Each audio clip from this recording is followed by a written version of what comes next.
Hola, ¿cómo les va? Buenas tardes a todos. Hoy vamos a trabajar una teoría que la vamos a tener en esta clase y en la próxima, por lo tanto vamos a poder trabajarla con esta continuidad de dos encuentros. Es una teoría que tiene que ver con la transferencia, esto que ocurre en los diferentes espacios grupales, donde vamos a trabajar todo aquello que tiene que ver con esta actualización de situaciones que están relacionadas con el pasado, pero que se hacen presentes en el aquí y ahora, en el proceso grupal y en las dinámicas y en las situaciones con los otros. Siempre hay una frase que muchos de ustedes, y yo incluida, lo he dicho y que vamos a recordar, que es cuando hablamos de transferencia, es poder traer al aquí y ahora situaciones del allá y entonces. Es correcto, estamos trayendo a el presente situaciones que están relacionadas con nuestro pasado, pero hay algo importante que tenemos que tener en cuenta. Cuando transferimos, lo que estamos haciendo es, estamos actualizando deseos inconscientes. Por lo tanto, estamos hablando de algo que no podemos de antemano resolver, algo que no podemos intentar de que no suceda, porque forma parte de nuestra psiquis y forma parte de nuestro inconsciente. O sea, nosotros todo lo que tiene que ver con el inconsciente no lo vamos a poder manejar. Entonces vamos a tener que resolverlo, elaborarlo, luego de que se hace presente, que se pone en palabras, que se empieza a trabajar en el aquí y ahora, en un espacio grupal, en un espacio de cancha interna, en un espacio terapéutico, ¿no?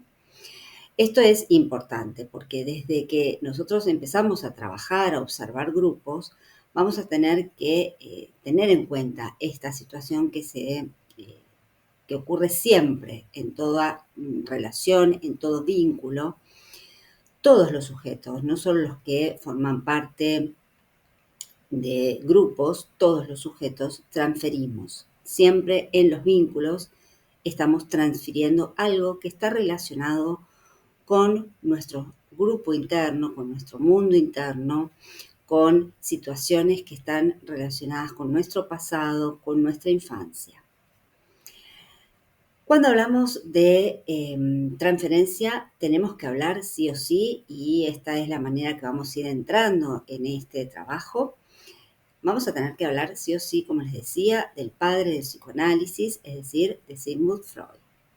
Freud es el que a través de sus espacios terapéuticos, donde él atendía a diferentes mujeres, por lo general y en su mayoría eran mujeres, que aparecían en su consultorio con diferentes síntomas, diferentes enfermedades, que no, de las cuales no se encontraba origen físico, es decir, aparecían mujeres en su consultorio que no podían ver, que no podían caminar, que quizás habían perdido el habla, mujeres con síntomas muy importantes y que cuando buscaban, incluido Freud, que era un médico psiquiatra, cuando buscaba el origen biológico, físico de esa problemática, no lo encontraban. Por lo tanto, en esta búsqueda, en este análisis de entender qué le pasaba a estas pacientes, Freud decide implementar esta terapia psicoanalítica que lo que busca es que el paciente, a través de la palabra y a través del método de la asociación libre y la atención flotante por parte del psiquiatra, puedan empezar a indagar y puedan aparecer, hacerse manifiesto algunas situaciones que están relacionadas con ese inconsciente, ese aparato psíquico que el mismo Freud también había descubierto, analizado y teorizado. Cuando hablamos entonces de este espacio psicoanalítico, de esta asociación libre que permite al paciente poder comenzar a hablar acerca de sus síntomas y de sus historias, Freud va a determinar, a raíz de su experiencia, que la transferencia va a ser también parte de su método psicoanalítico. Pero ¿cómo descubre este proceso transferencial? Recuerden que en sus primeros comienzos con estas mujeres que aparecían en su consultorio pidiendo ser atendidas por Freud, él empieza a observar que estas mujeres se enamoraban de él, empezaban a sentir, bueno, cierto enamoramiento, cierto amor hacia Freud, o todo lo contrario, muchas veces sentían hostilidad, agresión, ¿sí?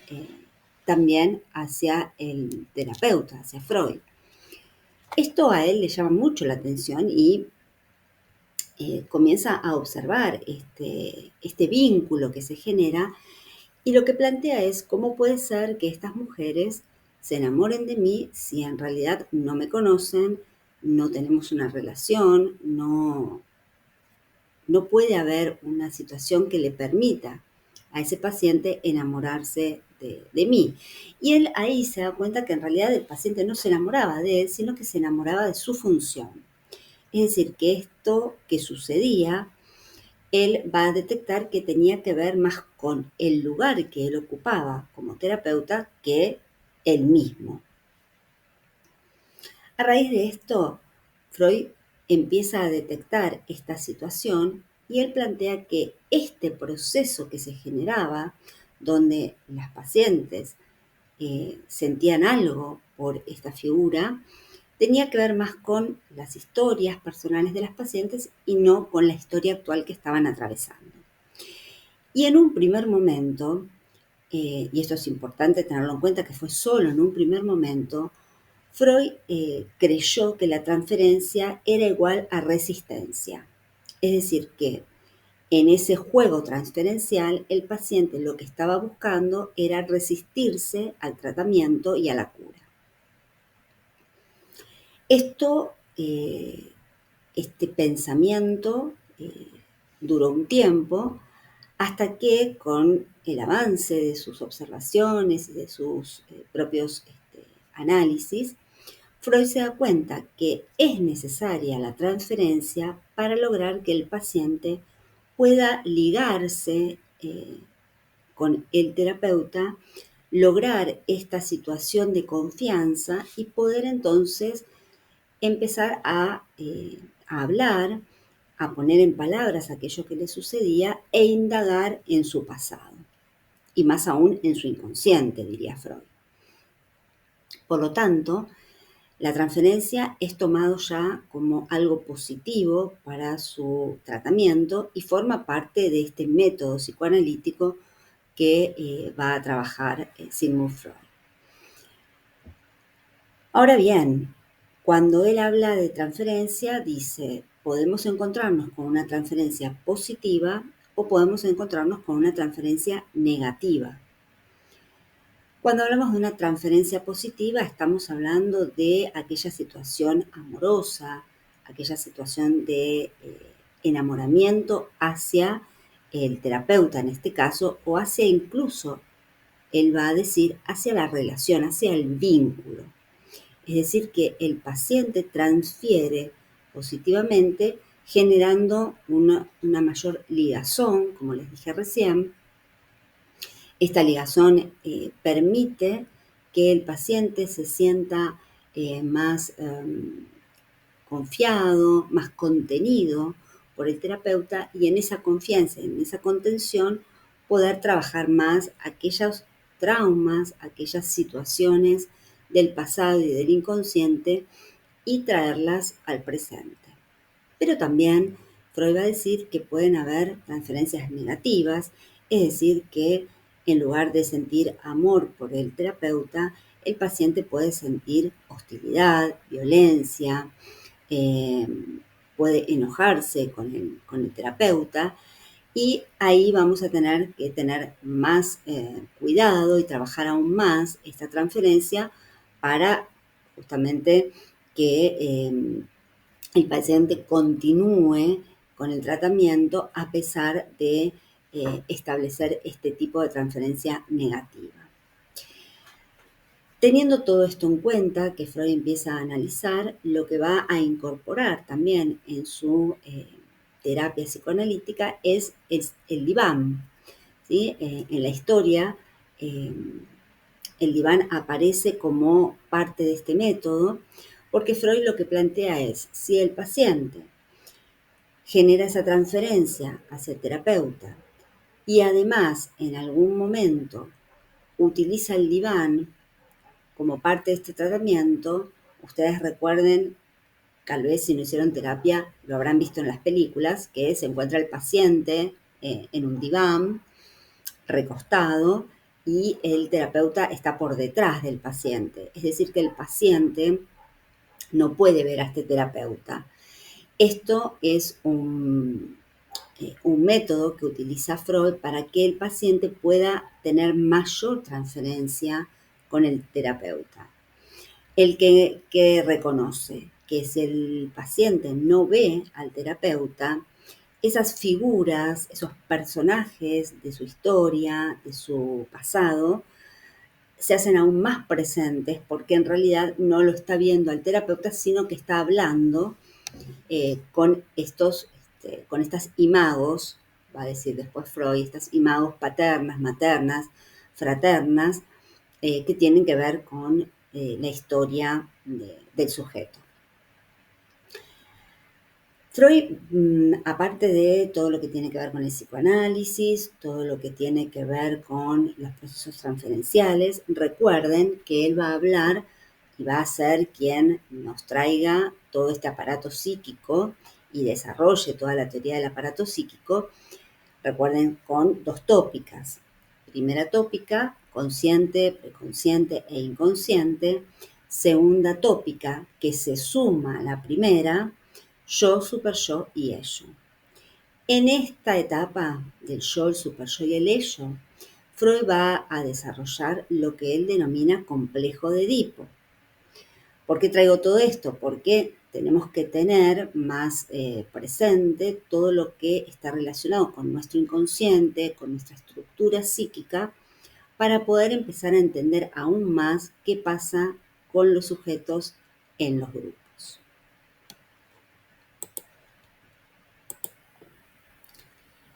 Bien, les decía entonces que Freud va a ubicar el complejo de Edipo en esta segunda tópica, donde el heredero, se dice que el heredero del complejo de Edipo es el super-yo.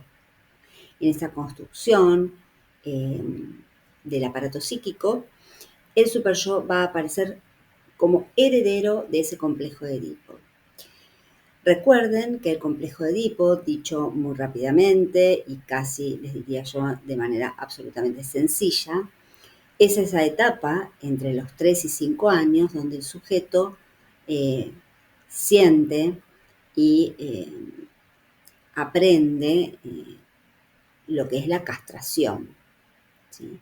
El complejo de Edipo lo que nos viene a mostrar es esta situación de amor-odio hacia nuestros padres, si es amor hacia el género opuesto al del sujeto y odio hacia el mismo género por la rivalidad de ese amor de madre que se está queriendo tener, ¿no?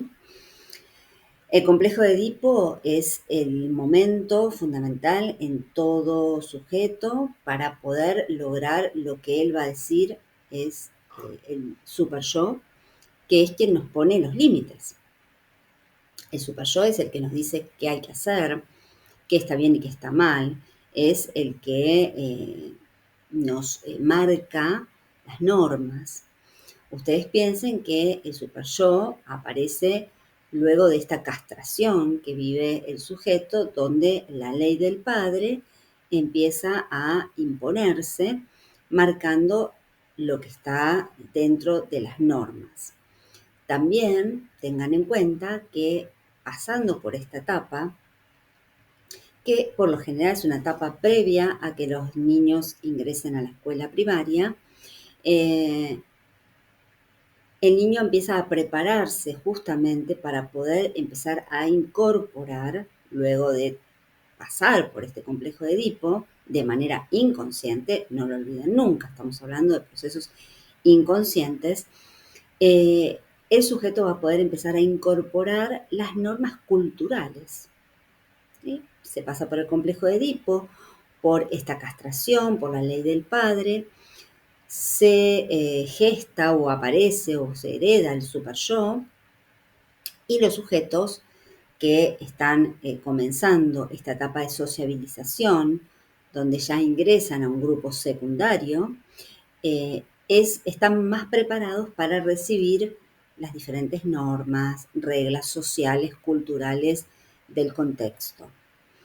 Por eso es importante también tener en claro esto. Ahora, ¿qué plantea Freud? Freud lo que dice es, el complejo de Edipo, teniendo en cuenta que estamos hablando de sujetos sanos, todos nosotros psicólogos sociales vamos a trabajar con sujetos sanos, el complejo de Edipo se resuelve, pero siempre quedan vestigios, siempre quedan restos sin resolver. Esos restos sin resolver van a ir a parar al inconsciente y van a tratar de aparecer en el consciente a través de diferentes formaciones sustitutivas, va a decir Freud. Cuando él habla de formaciones sustitutivas, que es la manera que tiene el inconsciente de hacerse presente en el aquí y ahora, es a través de chistes, a través de lapsus, a través de los sueños, ¿sí? De los olvidos de los nombres. Hay diferentes formaciones que tenemos los sujetos para permitir que de alguna manera el inconsciente eh, se active en la conciencia.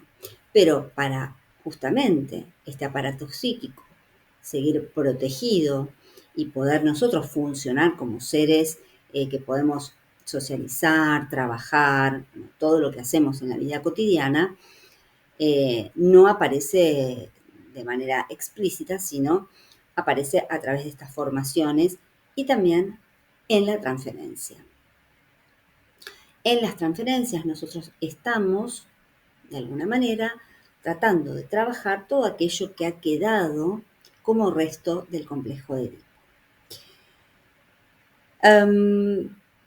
Y Freud lo que va a decir es, también tengamos en cuenta otro concepto fundamental de nuestro aparato psíquico, que es el concepto de los impulsos, ¿sí? De la pulsión. Freud va a hablar de la pulsión como ese motor que todos nosotros tenemos, que no se apaga nunca, un motor constante, que es el que nos da vida, el que nos hace vivir, el que nos hace pensar, hacer, construir, y que tiene que ver con la pulsión. Esta pulsión, que es el motor de nuestro aparato psíquico, va a tener una energía a la que le va a llamar libido. Esta energía libidinal, es la que nosotros ponemos en diferentes acciones o tareas. Recuerden siempre que la pulsión tiene 4 destinos. Uno es el trabajo, otro es la meta, ¿sí? El objetivo y la fuente. Es decir, el para qué, el hacia dónde hay que utilizar esa energía libidinal. Pensemos que muchas veces escuchamos, cuando estamos con un otro, que te dicen, estás poniendo toda tu libido o libido en el trabajo. Es decir, toda esa energía que no está puesta en otra cosa, la ponemos en el trabajo. O esa energía que tiene que ver con esa pulsión que está relacionado con todo ese aparato psíquico, la ponemos en una relación o la ponemos en alguna otra actividad. Es decir, buscamos dónde poder poner esa energía para que justamente funcione y seamos quienes generamos y quienes estamos constantemente haciendo, pensando, reflexionando. Esto lo traigo porque es importante para los grupos saber cuándo estamos en pulsión de vida o en pulsión de muerte. Eh, Esto es importante. Nosotros muchas veces decimos que estamos en pulsión de vida, es decir, que estamos proyectando, construyendo, generando con el grupo, o estamos en pulsión de muerte. Hay algo que el grupo todo está resistiéndose, estereotipándose, bloqueando su aprendizaje, o que está más pendiente de las cargas negativas que pueden estar atravesando el grupo y no por aquellas cuestiones constructivas donde el destino en este caso sería el poder proyectar, el poder aprender grupalmente. Pulsión de vida, pulsión de muerte son también dos destinos de las pulsiones y de esa libido. Por otro lado, Freud también va a decir que cuando tenemos una transferencia positiva, muchas veces hablamos de una transferencia positiva sublimada. ¿Sí? Sublimada. Sublimamos algo de ese deseo inconsciente en alguna actividad y transformamos ese deseo inconsciente negativo en algo positivo. Vamos a dar un ejemplo.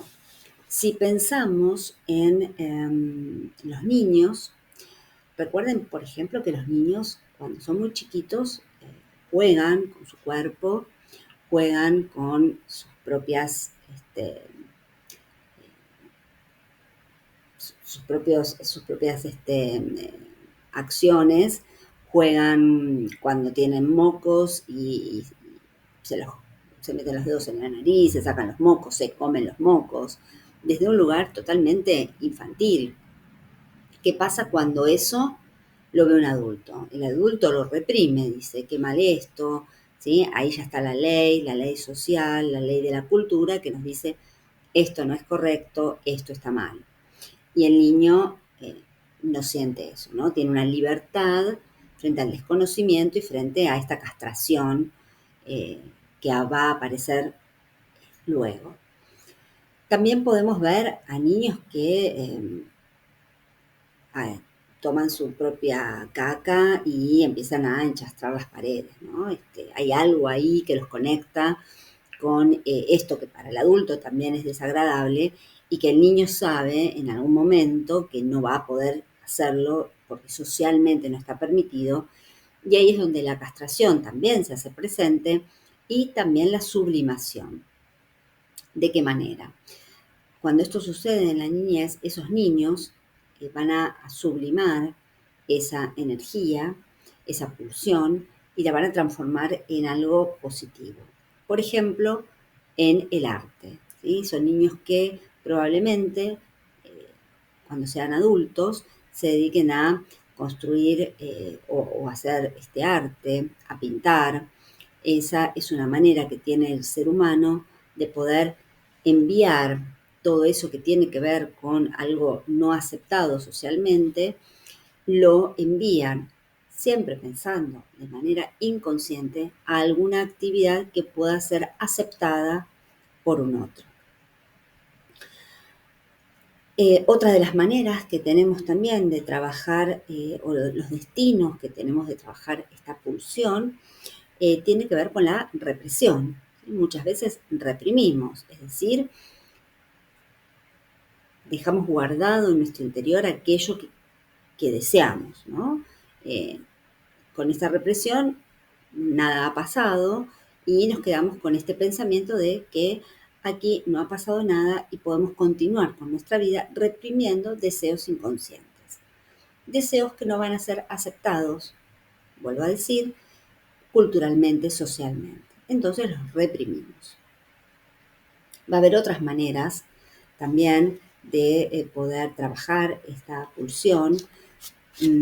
Seguramente la vamos a ir viendo en este encuentro o en otro, o recordando cuando veamos también mecanismos de defensa, que justamente esos mecanismos de defensa, como son la sublimación, son la represión, la proyección también es un mecanismo que nos permite proyectar en el otro aquello que no nos gusta nuestro. Esto de de la proyección, de proyectar en la figura de otra persona aquello que no vemos de nosotros, también tiene que ver con un mecanismo de defensa, con algo que nuestra psiquis, hace para justamente poder estar más a gusto con uno mismo. Entonces todo aquello que no queremos ver de nosotros, lo proyectamos en un otro. O aquello que sí queremos ver de nosotros, lo introyectamos de un otro. ¿Sí? Todo lo que veo de un otro que es positivo, lo introyecto, lo hago propio. Y eso es una manera también de trabajar nuestro aparato psíquico, siempre desde el inconsciente. Nosotros no somos conscientes de todo esto que estamos hablando ahora, que tiene que ver con lo transferencial. En cuanto lo hagamos consciente, significa que estamos elaborando esa situación en un espacio, ya les digo, terapéutico o en un espacio personal, el que fuere, donde estamos trabajando estas necesidades que surgen en la relación con un otro. ¿Sí? Bien, estoy llegando a finalizar este primer video. Hablamos de todo lo que tiene que ver con la transferencia, de todo lo que tiene que ver con este descubrimiento de Freud en sus pacientes. Esto que es importante decir que transferir es actualizar un deseo inconsciente en el aquí y ahora, en los vínculos, en las relaciones con un otro. También podemos, nosotros no vamos a entrar en ese análisis, pero también podemos transferir a objetos, que parte de eso sí lo vamos a trabajar, y transferir también a animales. ¿Sí? ¿Cuántas veces hemos dicho, no tenés un hijo, pero le das todo? ¿Sí? Hay una transferencia amorosa hacia una mascota, ¿no? Y no hacia un hijo porque, bueno, son decisiones y porque uno entonces, ¿qué hace? Toda esa libido está puesta en el cuidado de una mascota. Esto es un ejemplo para que lo vean, pero no vamos a trabajar transferencias que no tengan que ver con los vínculos entre los sujetos. Y sí, vamos a ver el próximo encuentro qué diferentes transferencias tenemos e incluso cuando transferimos a la tarea. Bien, continuamos entonces con otros autores que van a tomar esta línea de Freud y van a continuar esto que tiene que ver con la transferencia.